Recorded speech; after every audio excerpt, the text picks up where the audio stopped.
आज बात करेंगे हम पेट के बारे में।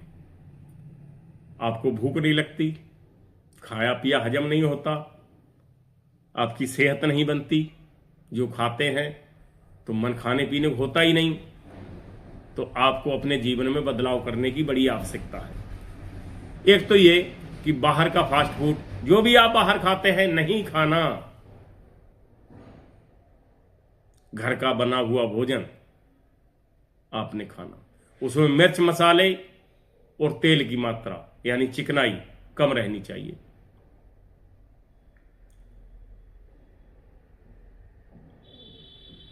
दूसरी बात, सप्ताह में एक बार आपको उपवास करना है। उपवास का मतलब उपवास, आपने कुछ भी खाना नहीं है।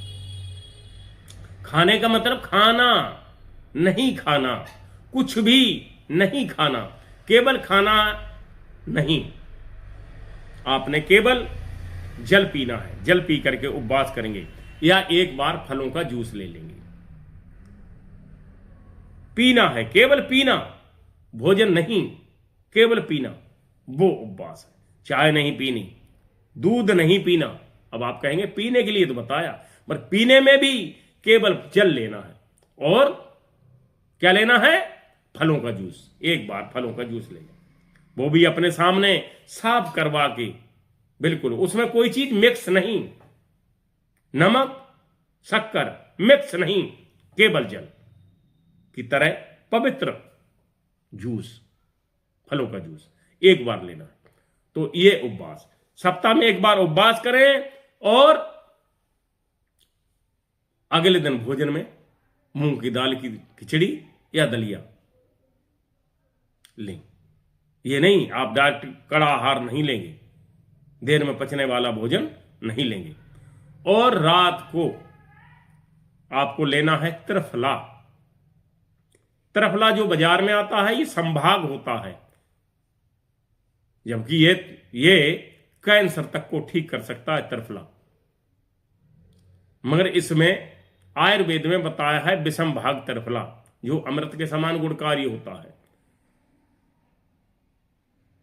विषम भाग त्रिफला कैसे बनाएं? अब कागज पेन ले लें और उसको नोट कर लें। विषम भाग त्रिफला, हरड़ बहेड़ा आंवला, ये 3 चीजों से बना है हमारा त्रिफला। 3 तरीके के फल हैं, इनका चूर्ण बनाने पे त्रिफला चूर्ण बनता है। तो आप जब सम लेंगे तो त्रिफला बनेगा। 100 ग्राम हरड़, 100 ग्राम बहेड़ा, 100 ग्राम आंवला, ये 100 ग्राम तीनों चीजें ले ली, 300 ग्राम बन गया त्रिफला। इसको हम कहते हैं त्रिफला। अब हमें बनाना है अमृत के समान गुणकारी त्रिफला, तो उसे विषम भाग बनाना पड़ेगा। आयुर्वेद में वर्णित त्रिफला को विषम भाग त्रिफला बोला है, जो अमृत के समान गुणकारी होता है। इसमें हरड़ 100 ग्राम, बहेड़ा 200 ग्राम और आंवला 400 ग्राम, एक से दूसरी चीज 2 गुनी, तो ये 700 ग्राम मिला के हो गया। 700 ग्राम त्रिफला आप लाएंगे, इसे धूप में सुखाएंगे। सुखाने के बाद में इसे साफ करना है। साफ करने के बाद मिक्सी में ग्राइंड करना है, यानी इसको पीस लेना है। पीसने के बाद ये चूर्ण बन जाएगा। ये रात को आप वैसे सुबह शाम दोनों टाइम ले सकते हैं, बढ़िया काम करता है।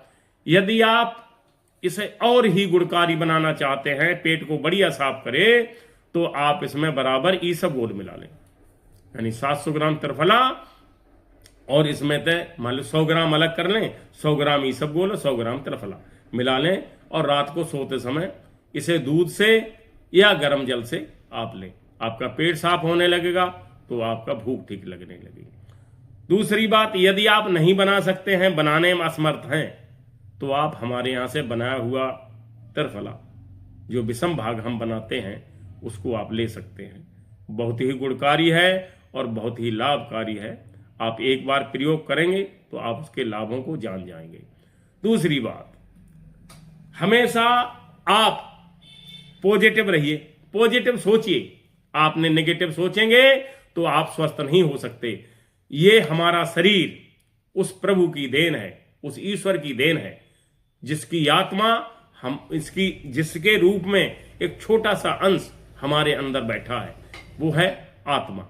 परमात्मा, परम पिता परमात्मा, जिसकी शक्ति सारे संसार में विद्यमान है, वो हमारे अंदर बैठा है। हमें कुल देखने की और समझने की जरूरत है। जब किसी बात को हम सोचते हैं तो हमारा मन, हमारी आत्मा उसको कहती है कि ये ठीक नहीं है, तो हमें छोड़ देना चाहिए। तो आज से उस परमात्मा की बात को मानना है जो हमारे अंदर बैठा है। हमें गलत कार्य नहीं करने, अच्छे कार्य करने हैं, लोगों की भलाई कार्य करने हैं और हमेशा प्रसन्न चित्त रहना है। इससे हमारा परिवार प्रसन्न चित्त रहेगा, हमेशा खुश रहेंगे, नेगेटिव नहीं सोचेंगे। हमेशा सोचो कि मैं स्वस्थ हूं, मुझे कोई रोग नहीं है, तो ये रोग नहीं होगा। यदि आप मन में हमेशा विचार करते रहेंगे कि मुझे ये रोग है और मन को प्रसन्न चित्त नहीं रखेंगे, तो मन कहेगा ठीक है जी, तुम जैसे राजी वैसा ही ठीक है। तो इसलिए बी आर पॉजिटिव, हमेशा पॉजिटिव सोच रखो, अपने शरीर को एकदम तेज रखो, तरोताजा रखो। आप पाएंगे आपका परिवार, आप सब स्वस्थ रहेंगे और मस्त रहेंगे और तंदुरुस्त रहेंगे। तो आज आपने जाना कि त्रिफला कैसे काम करता है, इसके बारे में मैंने बताया और बनाने की विधि बताई। आप पंसारी दुकान से लेकर के बना सकते हैं और यदि आप नहीं बना सकते तो हमारे यहाँ से बना बनाया त्रिफला आप मंगा सकते हैं। तो आज के लिए इतना ही, शेष कल। जय जय श्री राम।